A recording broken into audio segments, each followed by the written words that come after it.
Hello, Fallen Dragonite here. It's been far too long since I've actually done a review behind the camera here, and I will admit it is due to my lack of trying and procrastination, but it's also due to the fact that it's kind of been hard to actually get a time in place to actually do these videos during the summer because, well, it's not really quiet around here now, is it? But I'm getting back on the horse. I'm getting to my pretty long backlist of what I need to actually get to review, starting with another mini arcade unit, and that is the Astro City Mini. Now then, you may notice that this is the Japanese version. At this point, it's really the only way you can get it right now, because, as you know, there was a release through Limited Run Games. That sold out pretty damn quick. And to be honest, a lot of people who got the Limited Run Games version will say it's just basically the exact same unit regardless if you get the Japanese release or the Limited Run Games release. It's the exact same unit, exact same hardware, exact same firmware. The only difference is, of course, the packaging, which is, of course, mine's in Japanese, the Limited Run Games would be in English, and the instruction booklet would be in English. So, yeah, if you didn't get the Limited Run Games version, getting the Japanese version is just exactly the same thing. You can see, you have a picture of the Astro City Mini on the front, 37 games. You got the rating for Japan. We have Go Sega 60th Anniversary there. Got some screenshots, the tech specs right here. Some more stuff, the list of games, which is, of course, all in Japanese. Again, if you have the Limited Run Games version, this would be in English. More screenshots, more information. Top has Sega Astro City, high quality graphics and sound. Yes, this artwork is actually on the original arcade machine. And of course, if we open this up, we have the Go Sega 60th anniversary there, dedicated to all Sega fans around the world and the creators who made history. There's also this little Virtua Fighter paper flap. I'm not sure what that's for because I don't read Japanese, which is kind of a shame because I would like to know what that says. As well as, of course, the instructions, and I believe this is a warranty sticker, because you're supposed to put this on the warranty card, which, again, since this is a Japanese unit, the warranty card doesn't really do much for me. Now, let's actually take a look at the unit itself. And this thing is really nice looking.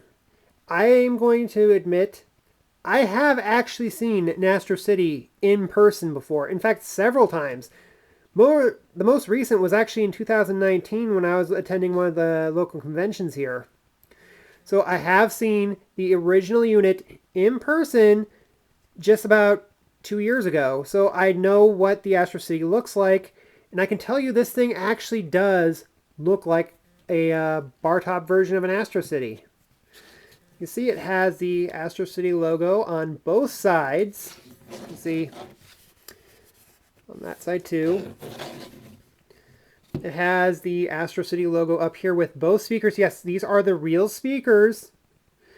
Not only are these true to the arcade unit, this is where the speakers in the unit are, which actually works pretty well for this smaller unit. There's also the flat square 29, I believe it says up there. Kind of hard to read the text unless it's right in my face. And of course we have the green joystick and buttons. There was a version released with pink joystick and buttons, which is of course what would be the player 2 colors.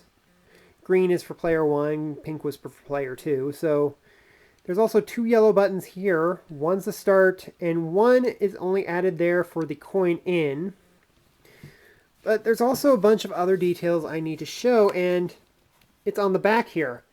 You might think, is this the battery compartment? No, this thing does not take batteries. Much like some of the other larger arcade units I have, this thing is not powered by batteries. But these are actually molded details that mimic the exact back of the Astro City. This is where the access is for the power supply and the screen access for when they have to rotate the screen, because the original Astro City was a multi-use machine. I'll explain more about that a little later, but yeah, these would be where the cooling vents are. This would be where you change the marquee. There's actually holes up here. This is more for the detail kit, and I'll talk about that a little later. The only thing that isn't details of the original machine, excuse me while I get my backdrop placed there, is of course these things here, and these are for the unit. We have the on and off switch here. We have HDMI out, which of course is a full HDMI, not the HDMI B, which was needed for the Neo Geo Mini. We have a first and second player USB to plug in the USB controllers. We have the headphone jack, and we of course have the USB input for the power. There's also one other thing I need to show off, and that is, of course, they have all the accurate details that the console has on the original Astro City, even down to this little bit of text here, which probably wouldn't show up on camera, but it says high resolution graphics and stereo of the art sound, double your playing enjoyment. Yeah, I can't read that whole thing because it's kind of covered by the restrictor plate there. And I also have to show off the bottom. It says HDMI there. Has rubber feet. You may also notice these right here. These are locking points, which of course will bring me to the display kit, because there is a display kit they made for this, which was a pedestal which actually locks into place, and there would be a little thing that hooks up to the top here that will show what game would be playing in the machine. It even came with a little 1/6 scale stool, and it would basically make it just a 1/6 scale candy arcade cabinet. So what is a candy cabinet? Well, if you're only vaguely knowledgeable about arcade machines, I'll try to explain it as best I can. Basically, a candy cabinet is a utilitarian arcade machine that a lot of manufacturers did. The Astro City is one of the more well-known ones. It kind of is like a Neo Geo unit where you can basically put in any arcade machine you want. Unlike the Neo Geo, which used cartridges, this would actually use the actual PCB boards, which are basically what all arcade machines have, are PCB boards.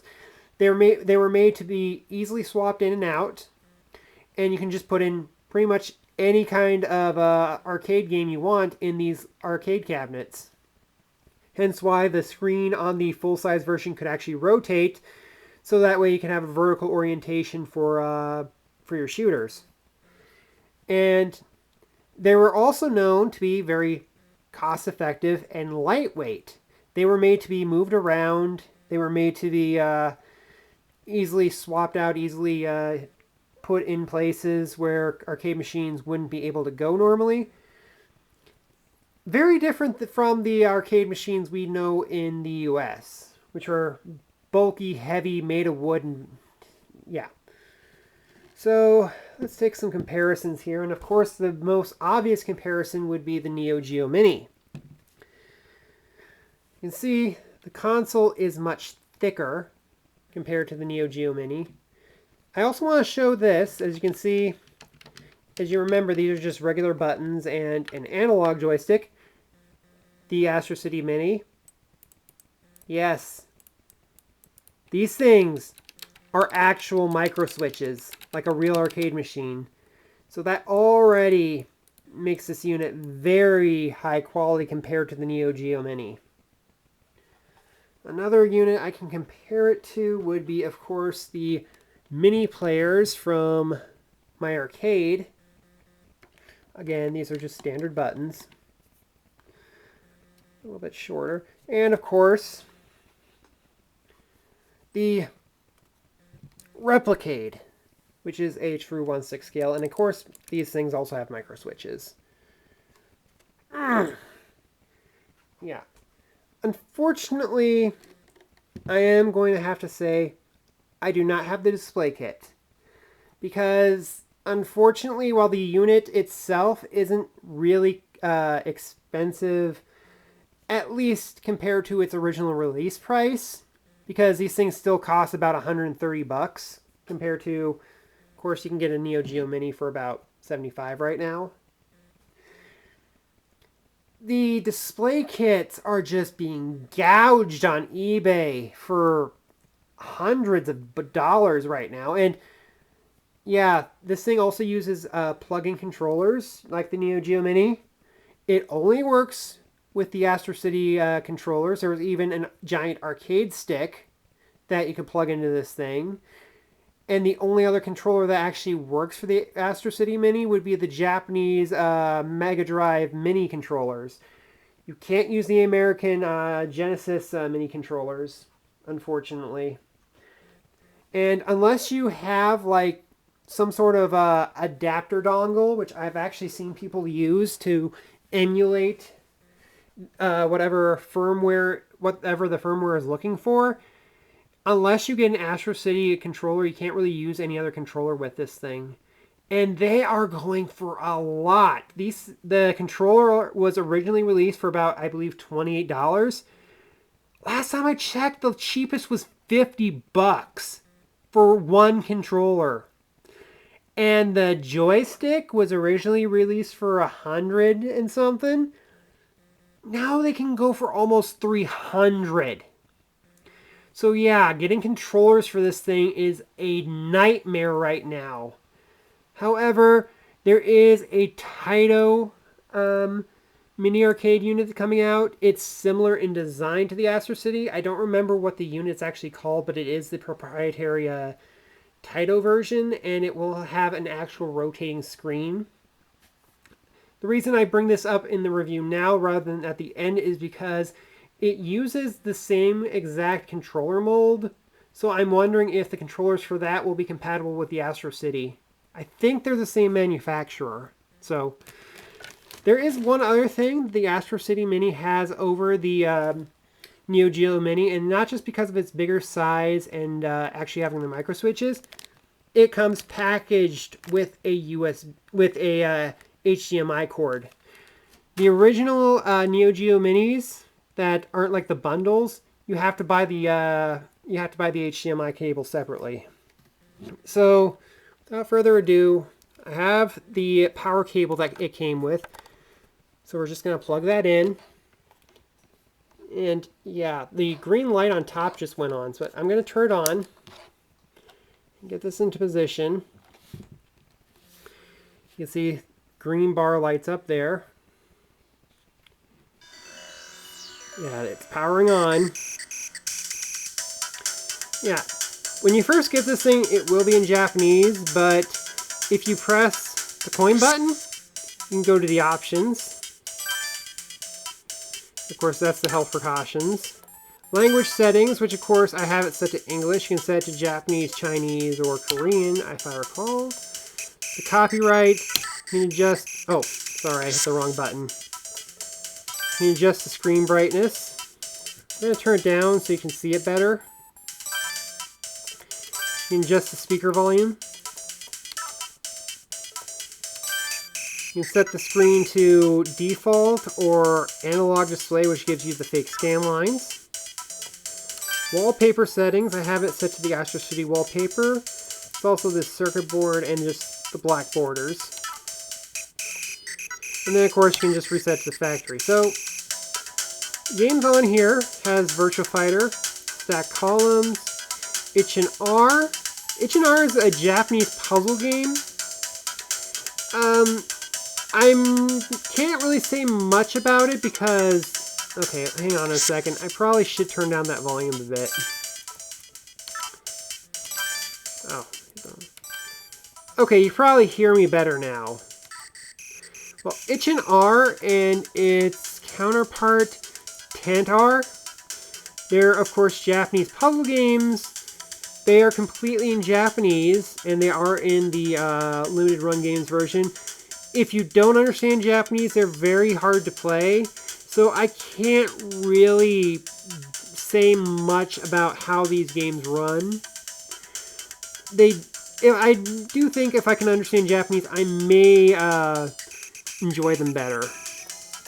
Okay, we have Puyo Puyo 2, and Puyo Puyo 1's also on here. If you remember Dr. Robotnik's Mean Bean Machine, Puyo Puyo is the original game that Dr. Robotnik's Mean Bean Machine was. When the game was ported over to America, it was basically turned into Dr. Robotnik's Mean Bean Machine. Excuse me. Dr. Kun. This is actually in the PCB. I think it's like a test mode. You can actually play that. There's Flicky.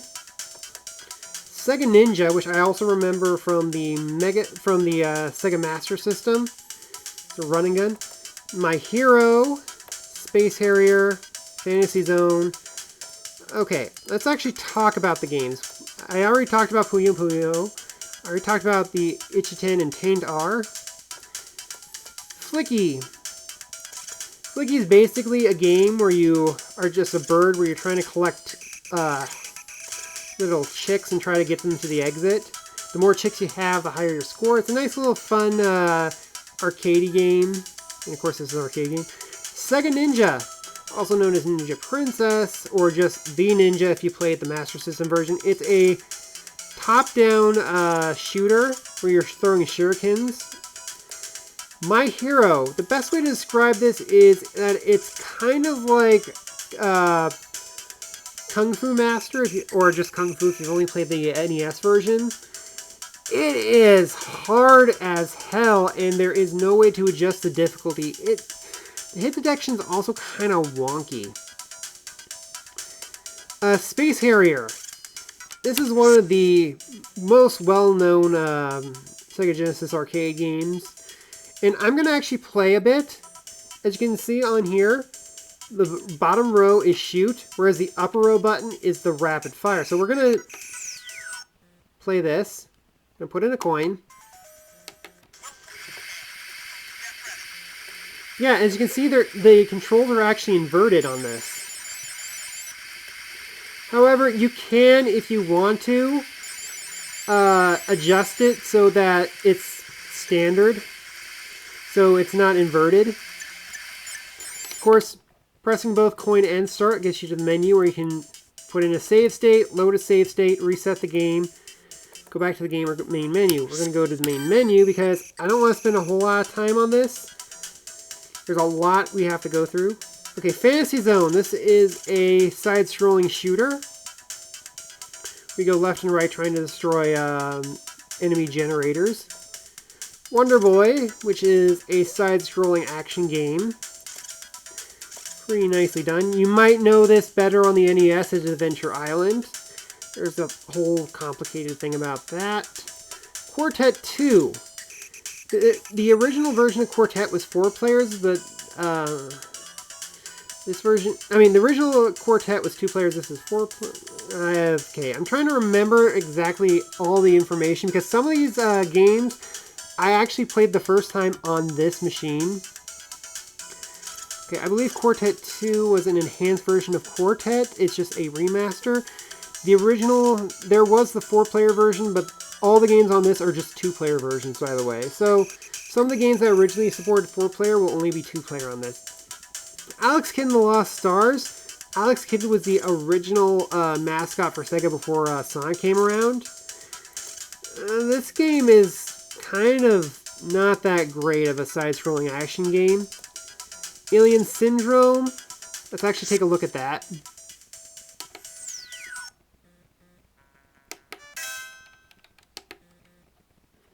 Now, this is a top-down shooter where you have to rescue everyone. I don't last long in this one. Yeah, I gotta rescue 16 people. Yeah, I can already see that this thing is pretty nice and responsive, but it's also kind of hard to play behind a viewfinder on my camera. Yeah, and these things look pretty good on the HDMI. Okay, so enough of that. Back to the main menu. Wonder Boy Monsterland. This was an arcade RPG where you can actually level up, buy items and whatnot. It's also dependent on knowing the Japanese language, so it's kind of hard to play if you don't know your Japanese, but unlike the puzzle games, you can actually work your way around that. Shinobi, that's another very classic side-scrolling game that you've probably seen in the arcades before. Sonic Boom. No, this is not Sonic the Hedgehog. This is a top-down vertical scrolling shooter. Hard as nails. We have Altered Beast. As you can see, this is the Japanese version. Yes, all these are either the Japanese or the world versions. Nothing really needs to be said about Altered Beast. You already know the... Yeah, Scramble Spirits is another top-down vertical scrolling shooter. Wonder Boy Monsters Lair. This is a side-scrolling game much like the original Wonder Boy, except you can actually shoot from your sword, so it's more of a run and gun. Gaining Ground. This again was a game that was on the Sega Genesis. It's a top-down level shooter. It's kind of difficult to get into, and kind of hard to see some of the sprites on this smaller screen. Crackdown is another top-down shooter. It's really meant to be played in co-op. It's pretty much putting down time bombs within a time limit. Of course, Golden Axe. You gotta have Golden Axe on this thing. Cyber Police eSWAT's another side-scrolling shooter, much like, basically like Shinobi. Shadow Dancer, which is of course the sequel to Shinobi. Pretty good game. Completely different to the Shadow Dancer that was on the Genesis. Alien Storm, which was a side-scrolling beat-em-up / shooter. We have Columns, Columns 2, and Stack Columns. Columns 1 I've played on the Sega Game Gear so many times because it was packaged with my Game Gear. Columns 2 is a more superior version of Columns. Stack Columns, I felt really could have used without. Bonanza Brothers, it's basically a game where you play as two robbers trying to steal as much stuff as possible within a time limit. Once you get all the treasure, you have to get to the exit. Okay, I already said Columns 2. Thunder Force AC, this is actually the arcade version of Thunder Force. Thunder Spirits, I believe. Excuse me. I actually played this on the Super Nintendo, and this is the arcade version. It's a lot different. Radmobile, which is a racing game. Makes you wonder why they don't have Outrun on this, but they actually were able to work analog controls quite well into that. Cotton, which is a side-scrolling shooter with a cute witch. Arabian Fight. This is a game that was never released outside of Japan, and it's a side-scrolling beat-em-up with an Arabian theme. It actually runs pretty good. We have Golden Axe: The Revenge of Death Adder, and this was the one game that made me really want to get this unit. I've already mentioned Puyo Puyo. Dark Edge. This is a weird game. This is like a 2D fighter, but it has 3D motion and movement. And of course, we have to talk about Virtua Fighter.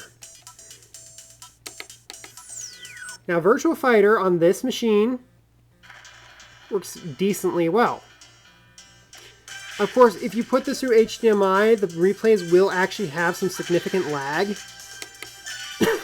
But the emulation on this is actually far superior than if you try to run this thing on main. Okay, hang on.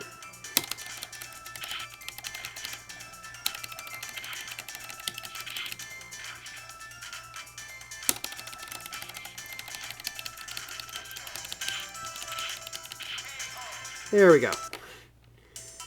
Now you can see it actually runs pretty good despite being a fully 3D game. Everything else is sprite-based. But Virtua Fighter actually runs pretty good on this thing.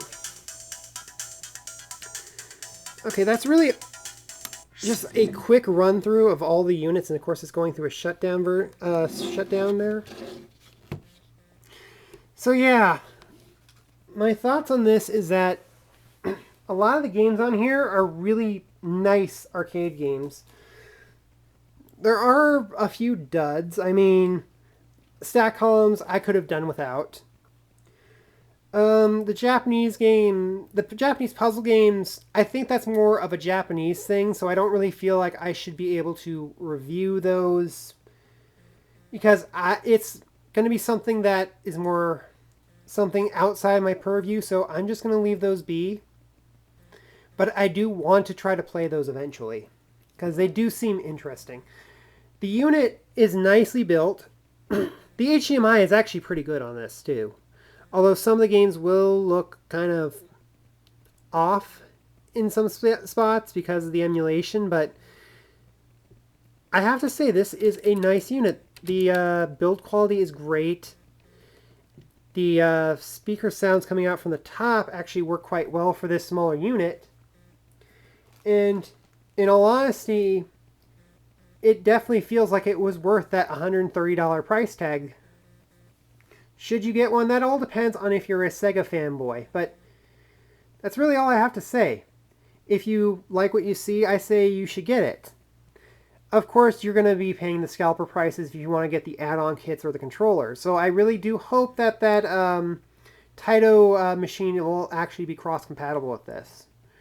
Anyway, I'm almost out of space on my camera here, so I gotta wrap this up quickly. I'm sorry I couldn't go into more detail. But if you want me to answer any questions, feel free to leave them in the comments. I may do another video trying to answer a lot of your questions. But I say, if you can justify the price, it is definitely worth the price. So I'll talk to you again next video. Bye.